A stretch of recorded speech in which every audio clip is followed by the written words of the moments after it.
नमस्कार, स्वागत है आप सभी का हमारे डेली जीके जीएस क्विज कार्यक्रम में। कैसे हैं आप सभी को सुप्रभात, जय हिंद, नमस्ते। चलिए बिना किसी विलंब और बिना किसी बातचीत के शुरू करते हैं आज की क्लास।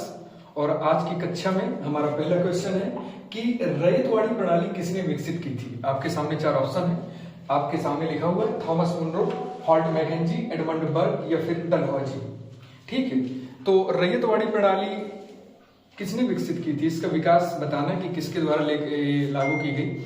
तो प्यारे विद्यार्थियों, बात करें रैयतवाड़ी प्रणाली की, तो रैयतवाड़ी प्रणाली का विकास 18वीं शताब्दी के अंत में थॉमस मुनरो और अलेक्जेंडर द्वारा किया गया। ठीक है, हमेशा ध्यान से सुनिएगा, थॉमस मुनरो और अलेक्जेंडर द्वारा शुरू किया गया था।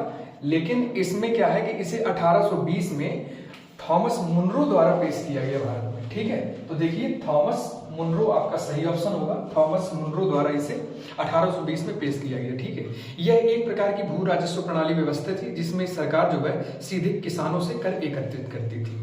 क्लियर हुआ। जैसे आपने भू राजस्व, ब्रिटिश कालीन भू राजस्व व्यवस्था पढ़ा होगा, तो आपने उसमें स्थायी बंदोबस्त पढ़ा होगा। ठीक है, कॉर्नवालिस की जो स्थायी बंदोबस्त थी, ठीक है, उसमें क्या था कि एक मतलब एजेंट होता था जो किसानों से टैक्स लेता था। ठीक है, लेकिन इसके बाद जो आई हमारी जो दूसरी रैयतवाड़ी में क्या हुआ कि किसान सीधे मतलब कि जो सरकार थी वो सीधे किसानों से टैक्स लेती थी। ठीक है, बाद में आपने पढ़ा होगा कि बाद में जो है तो एक महालवाड़ी व्यवस्था लेकर के आए थे बाद में। ठीक है, रीड उसको। चलिए अगले नंबर पे चलिए, देखिए रेमन मैग्सेसे पुरस्कार किस वर्ष में स्थापित किया गया था। 1965, 1962, 1957 या फिर 1982, आप सभी लोग इसका आंसर करें। ठीक है, तो प्यारे विद्यार्थियों, बात करें रेमन मैग्सेसे पुरस्कार की, तो देखिए ये 1957 में प्रारंभ किया गया था, जिसे एशिया का एक प्रकार से एशिया का नोबेल पुरस्कार भी कहा जाता है। ठीक है, तो देखिए 1957 में इसे प्रारंभ किया गया था, तो आपका सी ऑप्शन जो है वो एकदम करेक्ट होगा। ठीक है, इसे देखिए फिलीपींस के पूर्व राष्ट्रपति की स्मृति में इसको मतलब कि तैयार किया गया था। ठीक है, यह लोगों की साहसिक सेवा और लोकतंत्र के अंदर व्यवहार और उनके आदर्शवाद को स्थापित करने के लिए दिया जाता है रेमन मैग्सेसे पुरस्कार। ठीक है, 1957 में फिलीपीन सरकार के सहयोग से, ठीक है, इसे न्यूयॉर्क शहर के जो आपके रॉकफेलर ब्रदर्स ग्रुप है, तो रॉकफेलर ब्रदर्स ग्रुप जो एक ट्रस्ट बनाई, इन्होंने इसको प्रारंभ किया। ठीक है, बात करें रेमन मैग्सेसे पुरस्कार प्राप्त करने वाले प्रथम भारतीय, तो प्रथम भारतीय के रूप में हम जानते हैं किनको, आचार्य विनोबा भावे को, जिन्हें 1958 में पहली बार रेमन मैग्सेसे पुरस्कार से सम्मानित किया गया था। क्लियर हुआ।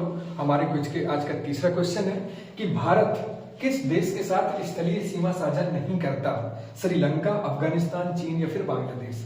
तो प्यारे अभ्यर्थियों, श्रीलंका एक ऐसा देश है जिसके साथ भारत की कोई स्थलीय सीमा नहीं है। ठीक है, तो सही उत्तर क्या होगा आपका, श्रीलंका। श्रीलंका की बात करें तो इसका पूरा नाम क्या था, सीलोन। ठीक है, भारत की जो स्थलीय सीमा है, हमेशा याद रखिएगा इसको, भारत की जो स्थलीय सीमा है वो 7 देशों से लगी हुई है। ठीक है, बात करें उत्तर पश्चिम की, तो उत्तर पश्चिम में आप पाएंगे सबसे पहले स्थलीय सीमा में अफगानिस्तान और पाकिस्तान की, 2 हो गए। उत्तर में बात करें तो चीन, नेपाल और भूटान, 3 और 2 कितने हो गए, 5। और पूर्व में बात करें तो बांग्लादेश और म्यांमार। ठीक है, ये 7 देश हैं जिनसे मतलब भारत स्थलीय सीमा साझा करता है, जिसमें से बांग्लादेश एक ऐसा देश है, इस फैक्ट को भी ध्यान से सुने आप लोग, कभी भी क्वेश्चन आ जाए। बांग्लादेश एक ऐसा देश है भारत जिसके साथ स्थलीय सीमा साझा करता है, सबसे लंबी स्थलीय सीमा साझा करता है बांग्लादेश के साथ। ठीक है, और श्रीलंका एक ऐसा देश है जो भारत के साथ कोई स्थलीय सीमा साझा नहीं करता, ये भारत को हिंद महासागर से अलग करता है। ठीक है, चलो अगला क्वेश्चन है हमारा, किस टीम के खिलाफ सचिन तेंदुलकर ने अपना 100वां अंतरराष्ट्रीय शतक बनाया। किस टीम के खिलाफ सचिन तेंदुलकर ने अपना 100वां अंतरराष्ट्रीय शतक बनाया, पाकिस्तान, ऑस्ट्रेलिया, दक्षिण अफ्रीका या फिर बांग्लादेश। तो प्यारे विद्यार्थियों, बांग्लादेश। ठीक है, बांग्लादेश के खिलाफ, तो सही उत्तर होगा आपका बांग्लादेश। ठीक है, हमेशा याद रखिएगा 2012 में सचिन तेंदुलकर ने खेल के इतिहास में 100वां अंतरराष्ट्रीय शतक बनाने वाले एक बल्लेबाज के रूप में और एकमात्र बल्लेबाज के रूप में एक इतिहास रचा।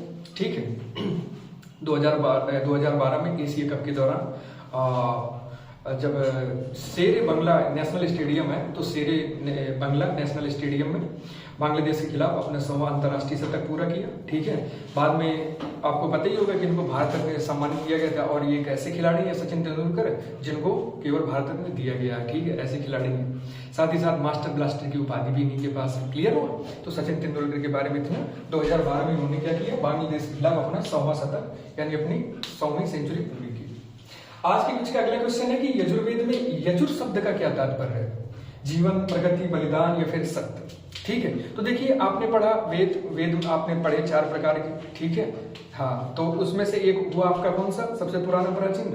ऋग्वेद, यजुर्वेद, सामवेद, अथर्ववेद आपने पढ़े।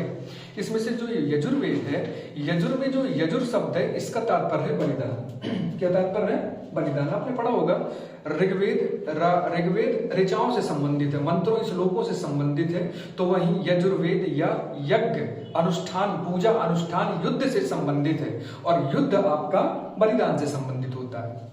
ठीक हुआ? क्लियर हो इतना? और जो यजुर्वेद का जो ज्ञाता होता है उसे अर्धवेद या अथर्ववेद कहते हैं। ठीक है, चलिए अगले नंबर पे चलिए। अगला क्वेश्चन है, सुरेश तेंदुलकर समिति ने अपनी रिपोर्ट किस वर्ष में प्रस्तुत की थी? 2007, 2008, 2009 या फिर 2010? तो प्यारे विद्यार्थियों, सुरेश तेंदुलकर समिति ने अपनी रिपोर्ट 2009 में प्रस्तुत की, जबकि इस समिति की स्थापना 2005 में योजना आयोग के द्वारा की गई थी। ठीक है, 2005 में योजना आयोग के द्वारा इसकी स्थापना हुई, इस सुरेश तेंदुलकर समिति की, जबकि इन्होंने अपनी रिपोर्ट 2009 में प्रस्तुत की। बात करें इस सुरेश तेंदुलकर समिति के उद्देश्य की, तो प्यारे विद्यार्थियों, इस समिति का उद्देश्य भारत में निर्धनता आकलन पद्धति की समीक्षा करना था।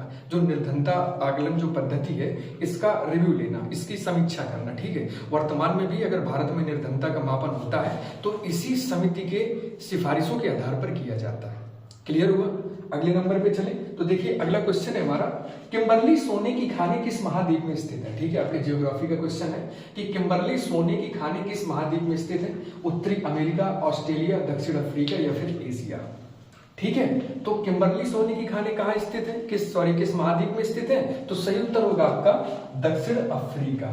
ठीक है, अफ्रीकी महाद्वीप में स्थित है। ठीक है, आपकी किम्बरली सोने की खाने। ठीक है, यह जो सोने की खाने हैं यह एक गड्ढे के रूप में, भूमिगत स्थल में एक भूमिगत खदान है जो गड्ढे के रूप में है। ठीक है, बात करें अफ्रीका की अन्य खानों की, जो सोने की अन्य खाने हैं, तो जैसे आपकी किबाली सोने की खान है, फेकोलस, ठीक है, लूलो सोने की एक खान है। ठीक है, तारकुआ, ठीक है, ये भी आपके सोने की खाने हैं। जितने भी मैंने नाम बताए ये सभी अफ्रीकी महाद्वीप की सोने की खाने हैं।